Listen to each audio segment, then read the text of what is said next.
नमस्ते दोस्तों, D Kumar education में आपका स्वागत है। मेरा एक छोटा सा प्रयास है, आपको अच्छा लगे तो अधिक से अधिक लाइक कीजिए, शेयर कीजिए, सब्सक्राइब कीजिए। दोस्तों, सामाजिक विज्ञान क्लास 6 का हम 15वां अध्याय पढ़ रहे थे। पिछले वीडियो में हमने राष्ट्रपति तथा उसके कार्य तथा उसकी शक्तियों के बारे में पढ़ा। आज हम उपराष्ट्रपति के बारे में पढ़ेंगे। उपराष्ट्रपति एक शासन का एक सम्मानजनक पद है। दोस्तों, हमारे संविधान में उपराष्ट्रपति पद की व्यवस्था है। राष्ट्रपति यदि किसी कारणवश कार्य न कर रहे हो तो उपराष्ट्रपति उनके दायित्वों को संपन्न करता है। दोस्तों, एक बहुत अच्छा पॉइंट है। राष्ट्रपति का काम क्या है, उपराष्ट्रपति का काम क्या है दोस्तों? राष्ट्रपति यदि किसी कारणवश कार्य न कर रहे हो, उपराष्ट्रपति उनके दायित्वों का संपन्न करता है। दोस्तों, जब राष्ट्रपति जो उनके कर्तव्य तथा अधिकार है उनको कार्य को न कर रहे हो तो उपराष्ट्रपति वो कार्य करता है। उपराष्ट्रपति चुने जाने की योग्यता राष्ट्रपति के समान ही है। उनका कार्यकाल 5 साल का होता है। उपराष्ट्रपति का चुनाव संसद के दोनों सदन के सदस्य द्वारा गुप्त मतदान से किया जाता है। उपराष्ट्रपति राज्यसभा के पदेन सभापति होते हैं।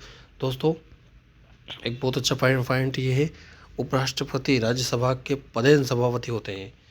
यानी कि कोई भी उपराष्ट्रपति हो वो राज्यसभा का पदेन सभापति रहता है। वे राज्यसभा की बैठकों की अध्यक्षता करते हैं। राज्यसभा में प्रस्तुत किए गए विधेयकों पर चर्चा करवाते हैं। किसी विधेयक के पारित किए जाने समय मतदान में स्वयं भाग नहीं ले सकते हैं, क्योंकि वे राज्यसभा से निर्वाचित सदस्य नहीं होते हैं। मित्रों, राज्यसभा में प्रस्तुत किए गए विधेयकों पर चर्चा तो करते हैं, लेकिन उन पर उस विधेयक पर हुए मतदान में वो स्वयं भाग नहीं लेते, क्योंकि वो राज्यसभा के सदस्य नहीं रहते हैं। प्रधानमंत्री एवं संघीय मंत्रिपरिषद।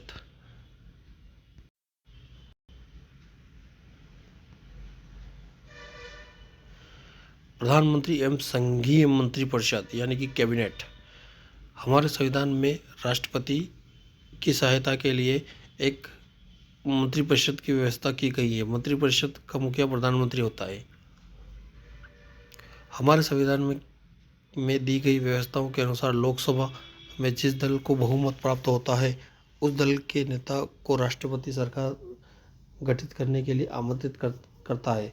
प्रधानमंत्री एवं मंत्रिपरिषद के अन्य सदस्यों को पद एवं गोपनीयता की शपथ राष्ट्रपति द्वारा दिलाई जाती है। दोस्तों, ये तो सब जानते होंगे आप कि प्रधानमंत्री को राष्ट्रपति के द्वारा शपथ दिलाई जाती है तथा मंत्रिपरिषद यानी कैबिनेट मिनिस्टर को भी राष्ट्रपति के से ही शपथ दिलाई जाती है।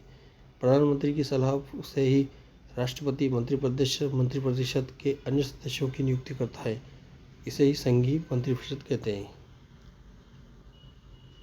दोस्तों, बहुत अच्छा पॉइंट है। इसमें बताया गया है कि संघीय मंत्रिपरिषद का सदस्य कौन हो सकता है। वो व्यक्ति संसद के किसी सदन के सदस्य हो, वे ही प्राय मंत्री बनाए जाते हैं।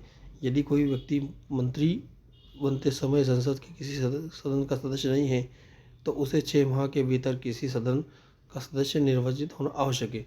दोस्तों, बहुत सारे जगह कहते हैं, बहुत सारी जगह का अपवाद है कि कोई भी लोकसभा या राज्यसभा का सदस्य नहीं है।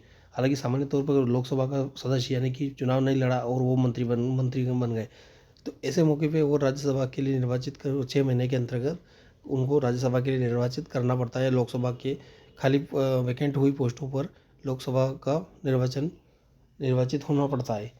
यह एक दोस्तों, बहुत सारे लोगों को यह भी पता नहीं है कि 6 महीने के भीतर किसी भी सदन का या तो राज्यसभा का या लोकसभा का सदस्य होना आवश्यक है। वही व्यक्ति मंत्री बन सकता है। हालांकि प्रधानमंत्री के लिए भी यही नियम लागू है। दोस्तों, मेरा एक छोटा सा प्रयास है। आपको अच्छा लगे तो अधिक से अधिक लाइक कीजिए, शेयर कीजिए और सब्सक्राइब कीजिए। धन्यवाद दोस्तों।